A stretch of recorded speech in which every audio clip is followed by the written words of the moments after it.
नमस्ते दोस्तों।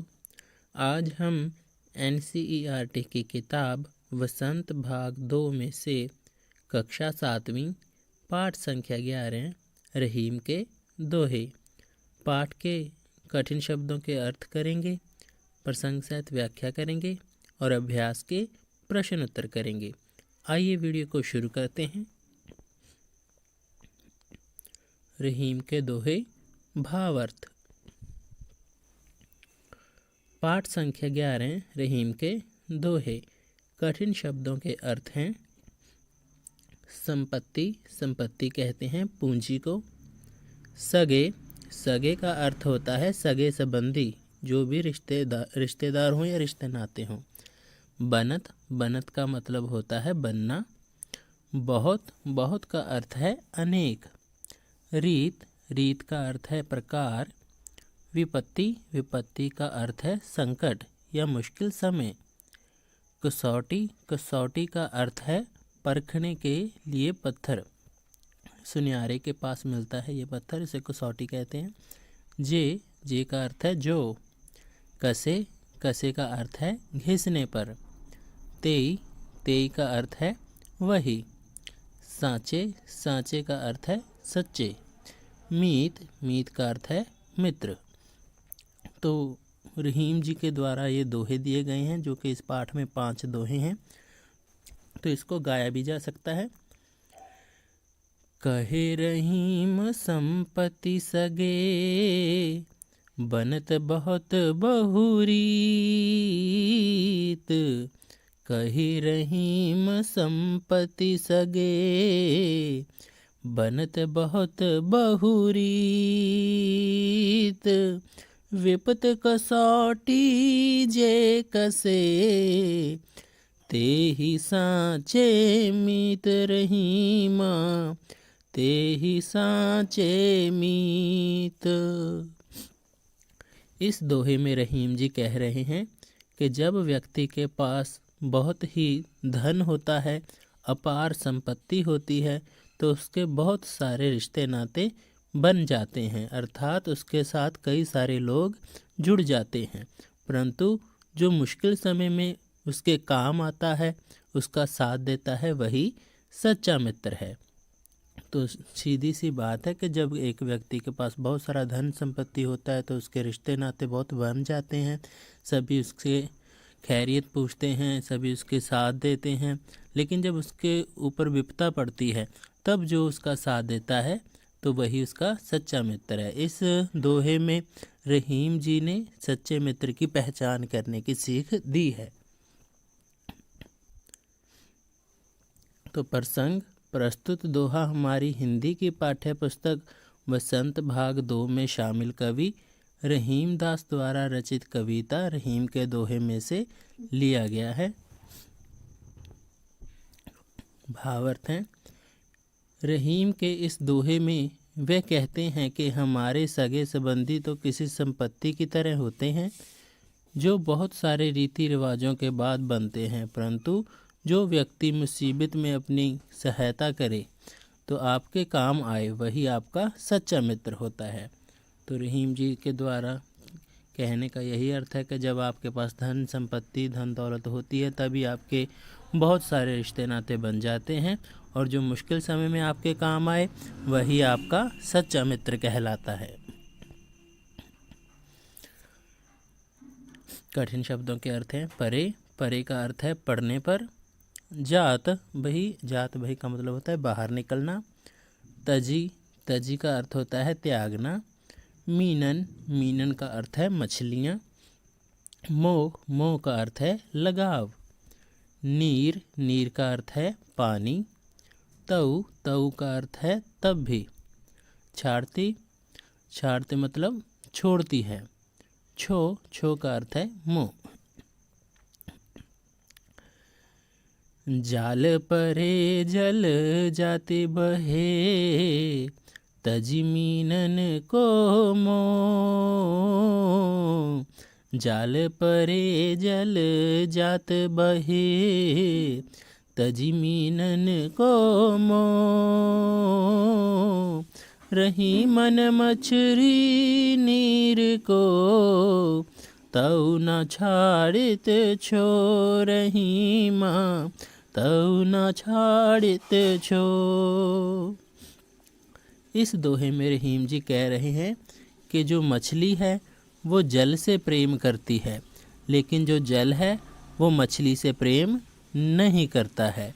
क्योंकि जब मछली को पकड़ने के लिए जाल पानी में फेंका जाता है, तो जब उसमें मछली फंस जाती है तो जो पानी है वो मछली के साथ अपना मोह त्याग कर जाल से बाहर निकल जाता है, जबकि मछली पानी से वियोग होने पर अपने प्राण ही त्याग देती है। भावार्थ, रहीम दास के इस दोहे में उन्होंने सच्चे प्रेम के बारे में बताया है। उनके अनुसार जब नदी में मछली पकड़ने के लिए जाल डालकर बाहर निकाला जाता है तो जल तो उसी समय बाहर निकल जाता है, उसे मछली से कोई प्रेम नहीं होता, मगर मछली पानी के प्रेम को भूल नहीं पाती है और उसी के वियोग में प्राण त्याग देती है। कठिन शब्दों के अर्थ हैं तरवर, तरवर का अर्थ है पेड़, नहीं, नहीं का अर्थ है नहीं। सरवर, सरवर का अर्थ है तालाब, सरोवर या जिस जगह पानी खड़ा हो, पानी के किसी भी स्रोत को कहते हैं। तो पियत, पियत अर्थ है, पियत का अर्थ है पीना। पान, पान का अर्थ है पानी। परकाज, परकाज होते हैं दूसरों के कार्य, दूसरों के काम। हित, हित कहते हैं भलाई को। संचय, संचय करना अर्थात इकट्ठा करना, जोड़ना भी कह सकते हैं, जैसे पैसे जोड़ना। तो सुजान, सुजान कहते हैं सज्जन व्यक्ति को, ज्ञानी पुरुष को। तरवर फल नहीं खात है, सरवर पियत न पान। तरवर फल नहीं खात है, सरवर पियत न पान। कहे रहीम पर काज हित, संपत्ति सचे सुजान रहीमा, संपत्ति सचे सुजान।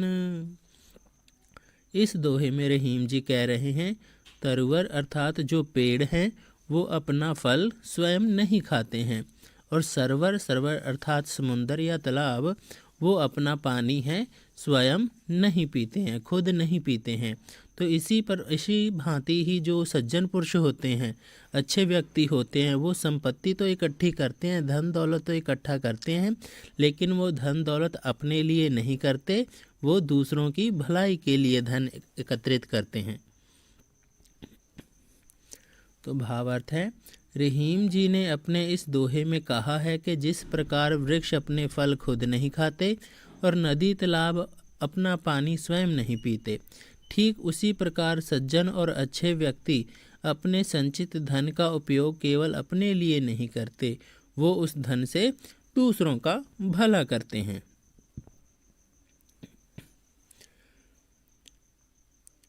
कठिन शब्दों के अर्थ हैं थोथे, थोथे अर्थात जल रहित।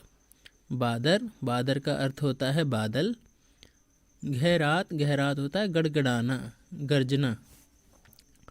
तो भय, भय मतलब होना। पाछली, पाछली का अर्थ है पिछली। रीत, रीत का अर्थ है व्यवहार या प्रकार भी कह सकते हैं। शीत, शीत कहते हैं ठंड को या सर्दी, मौसम की बात है।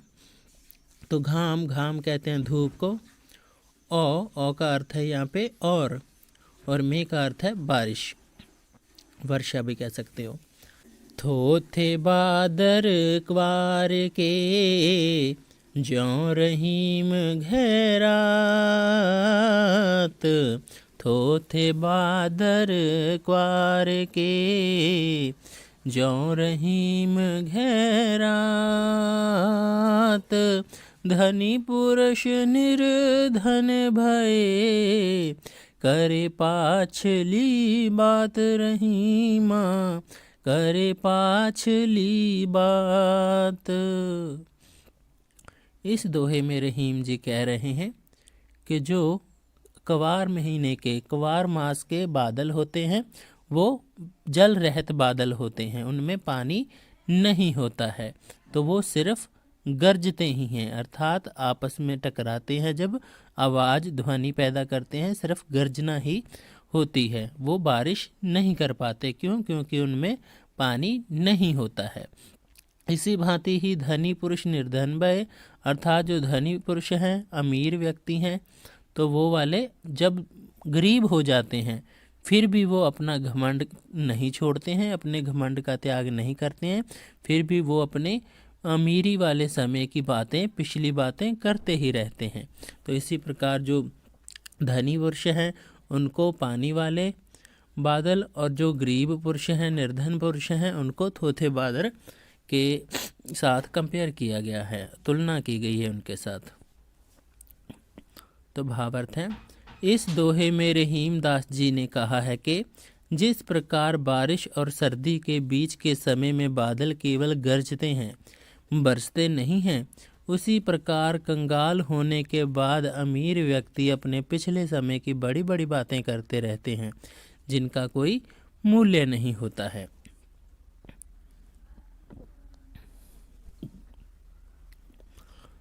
कठिन शब्दों के अर्थ हैं जैसी परे अर्थात जैसी परिस्थिति, सो का अर्थ है वह, सही का अर्थ है सहना, देह का अर्थ है शरीर, घाम का अर्थ है ग्रीष्म।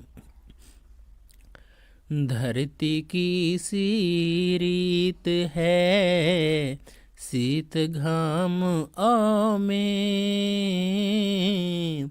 धरती की सी रीत है शीत घाम आओ में, जैसी परे सो सह रहे त्यों रहीम ये दे रहीमा, त्यों रहीम ये दे। तो रहीम जी इस दोहे में कह रहे हैं कि धरती के ही जैसी सहन शक्ति है जो मनुष्य के शरीर में भी है। तो जैसी धरती की शक्ति है सहन शक्ति, वैसी ही मनुष्य शरीर की भी सहन शक्ति है। जैसे धरती पर ठंड अर्थात सर्दी का मौसम, गर्मी का मौसम और बारिश का मौसम आता रहता है, और धरती इन सभी परिस्थितियों को, सभी मौसम को अपने ऊपर झेल लेती है, वैसे ही मनुष्य के शरीर पर भी दुख सुख आते ही रहते हैं, वो भी सहन कर ही लेता है। भावार्थ, रहीम जी ने अपने इस दोहे में मनुष्य के शरीर की सहनशीलता के बारे में बताया है। वो कहते हैं कि मनुष्य के शरीर की सहन शक्ति बिल्कुल इस धरती के समान ही है। जिस तरह धरती सर्दी, गर्मी, बरसात आदि सभी मौसम झेल लेती है, ठीक उसी तरह हमारा शरीर भी जीवन के सुख दुख रूपी हर मौसम को सहन कर लेता है। अभ्यास के प्रश्न उत्तर। प्रश्न संख्या 1, पाठ में दिए गए दोहों की कोई पंक्ति कथन है और कोई कथन को प्रमाणित करने वाला उदाहरण। इन दोनों प्रकार की पंक्तियों को पहचान कर अलग अलग लिखिए। तो हमें इस पाठ में 5 दोहे दिए गए हैं, जिनमें से कुछ कथन है और कुछ कथन के साथ प्रयोग होने वाली, उनको प्रमाणित करने वाली उदाहरणें भी हैं। तो हमने उन प्रश्न में कह रहे हैं कि हमने वो दोहों की जो पंक्तियां हैं उनको पहचानना है कि वो कथन है या उदाहरण के तहत है, तो उनको अलग अलग करके लिखना है। तो उत्तर है, ये दोहे अपने आप में एक कथन है। जो 5 दोहे दिए गए हैं उनमें से ये जो 2 दोहे हैं ये अपने आप में कथन है, इनमें किसी उदाहरण का प्रयोग नहीं किया गया। तो ये है, कहे रहीम संपत्ति सगे बनत बहुत बहुरीत, विपत कसौटी जे कसे ते ही साचे मीत रहीमा, ते ही साचे मीत। तो इस दोहे में बुरे वक्त में जो व्यक्ति हमारी मदद करे वही हमारा असली मित्र होता है। तो इसी प्रकार दूसरा दोहा है, जाल परे जल जात बहे तजि मीनन को मोह, जाल परे जल जात बहे। तजि मीनन को मोह, रही मन मछरी नीर को। तऊ न छाड़ित छो रहीमा, तऊ न छाड़ित छो। मछली पानी से सच्चा प्रेम करती है, इस वजह से वो जल से अलग होते ही अपना शरीर त्याग देती है। तो अब जिन दोहों में उदाहरण है वो हैं, तो निम्न दोहे कथनों को प्रमाणित करने वाले उदाहरण हैं। तो देखिए, तरुवर फल नहीं खात है, सरवर पियत न पान। तरुवर फल नहीं खात है, सरवर पियत न पान।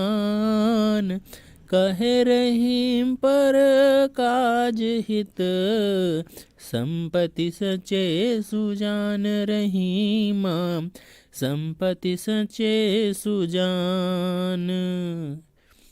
जिस तरह पेड़ अपने फल स्वयं नहीं खाते, नदी तालाब अपना जल खुद नहीं पीते, उसी प्रकार सज्जन मनुष्य अपने लिए धन नहीं जोड़ते, वो उस धन से दूसरों का निस्वार्थ भला करते हैं।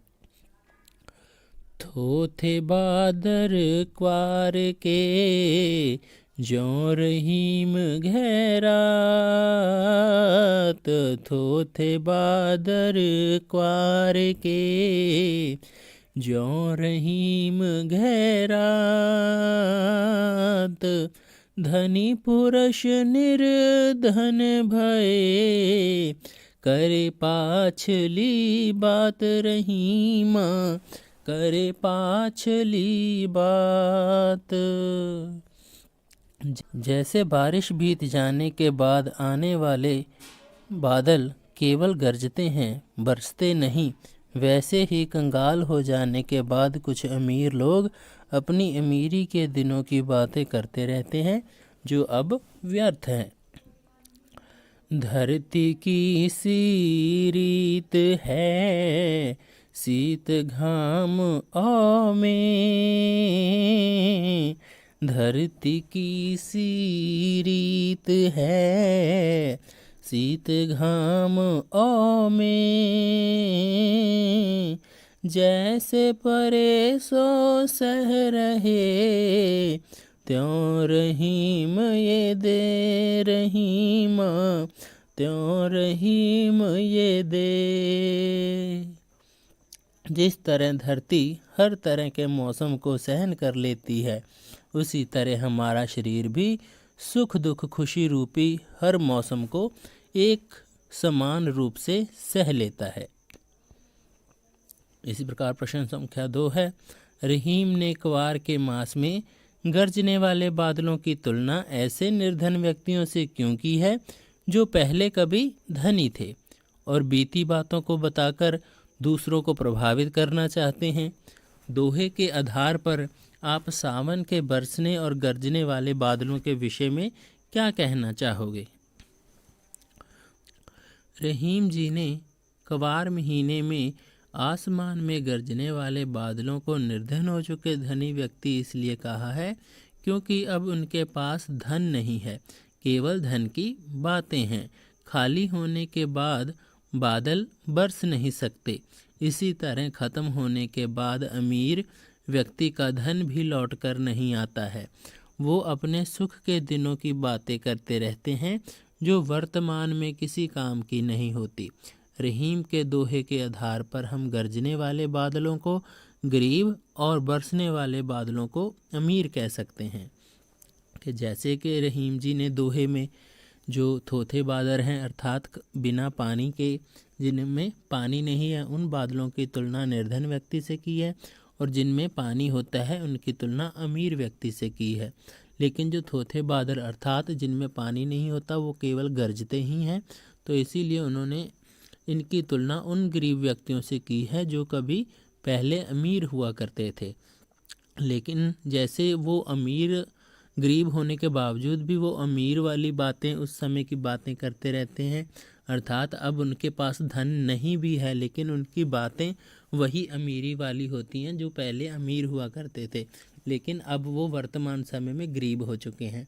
उसी प्रकार जो थोथे बादर होते हैं वो सिर्फ गर्जना ही करते हैं, वो बरसात नहीं कर पाते। क्यों? क्योंकि अब वर्तमान परिस्थिति में उनके पास जल ही नहीं है। तो इसलिए जो रहीम जी हैं उन्होंने थोथे बादलों की तुलना निर्धन व्यक्ति से और पानी से भरे हुए बादलों की तुलना अमीर व्यक्ति से की है। प्रश्न संख्या 3, नीचे दिए गए दोहों में बताई गई सच्चाइयों को यदि हम अपने जीवन में उतार लें तो उसके क्या लाभ होंगे? सोचिए और लिखिए। अब 2 दोहे दिए गए हैं। तरवर फल नहीं खात है, सरवर पियत न पान, कहे रहीम पर काज हित, संपत्ति सचे सुजान रहीमा, संपत्ति सचे सुजान। और दूसरा दोहा है, धरती की सी रीत है, शीत घाम औ में, धरती की सी रीत है, शीत घाम औ में, जैसी परे सो सह रहे, त्यों रहीम ये दे रहीमा, त्यों रहीम ये दे। तो इन दोहों में से जो भी हमें सीख मिलती है उसको अगर हम अपने जीवन में अपना लेते हैं तो उनके क्या क्या लाभ होंगे। अब उनके लाभ बताने हैं, तो आइए एक एक दोहे के लाभ करके देखते हैं। तो जो पहला दोहा है उसके हैं, इस दोहे के माध्यम से रहीम ये बताने का प्रयास कर रहे हैं कि वृक्ष अपने फल स्वयं नहीं खाते और सरोवर अपना जल नहीं पीते। उसी प्रकार सज्जन अपना संचित धन अपने लाभ के लिए उपयोग नहीं करते, उनका धन दूसरों की भलाई में खर्च होता है। यदि हम इस सच्चाई को अपने जीवन में उतार लें अर्थात अपना लें तो अवश्य ही समाज का कल्याणकारी रूप हमारे सामने आएगा और राष्ट्र सुंदर रूप से विकसित होगा।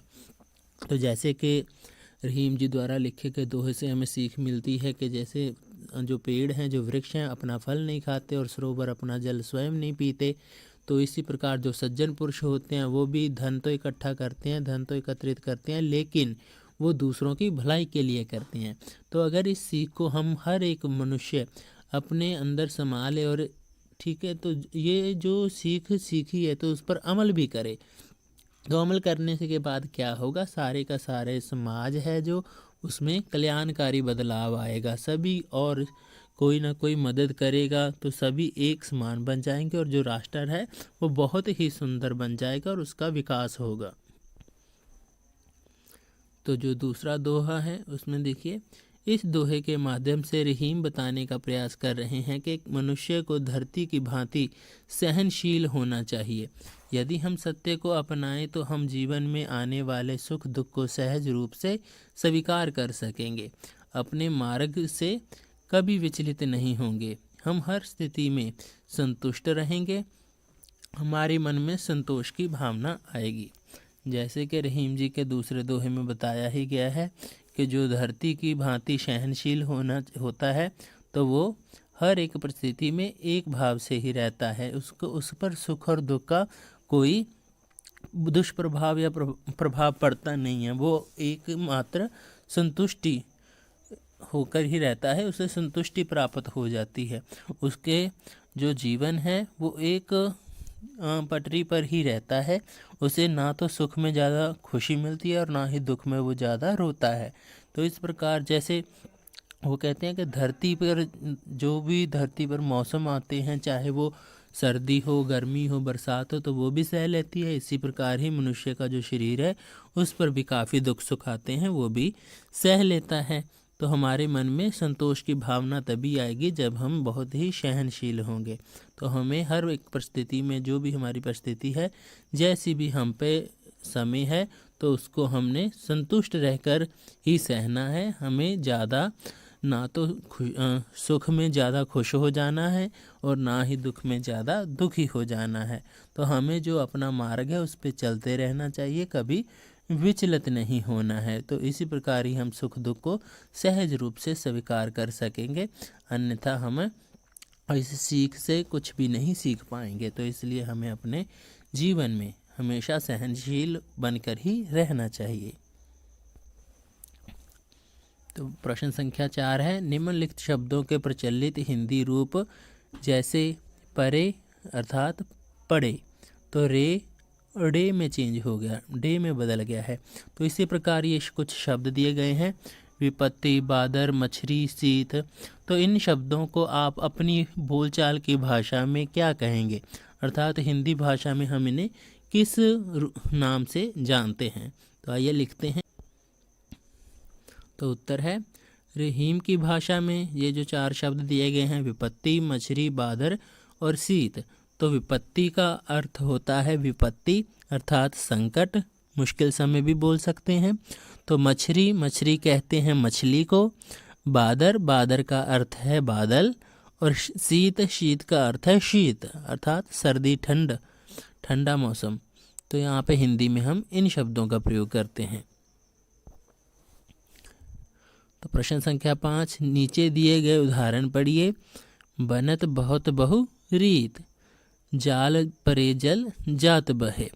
तो देखिए ये जो 2 वाक्य दिए गए हैं, इनमें जो पहला वर्ण आ रहा है शब्द के आगे, जैसे बनत बहुत बहु रीत, वो ब से ही शुरू होता है।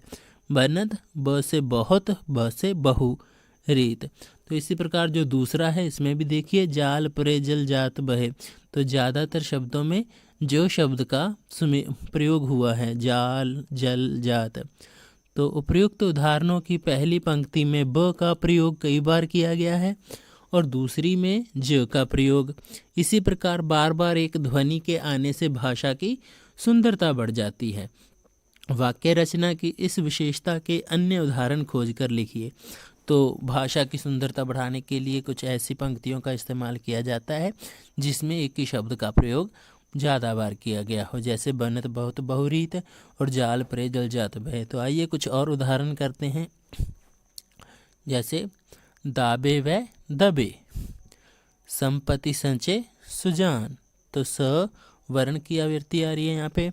चारु चंद्र की चंचल किरणें, यहाँ पे च वर्ण की आवृत्ति है। तो तर तमाल तरुवर बहु छाए, तो त वर्ण की आवृत्ति है। रघुपति राघव राजा राम, तो यहाँ पे र वर्ण की आवृत्ति है। अर्थात इसमें भाषा की सुंदरता बढ़ाने के लिए इस प्रकार वाक्य को लिखा जाता है।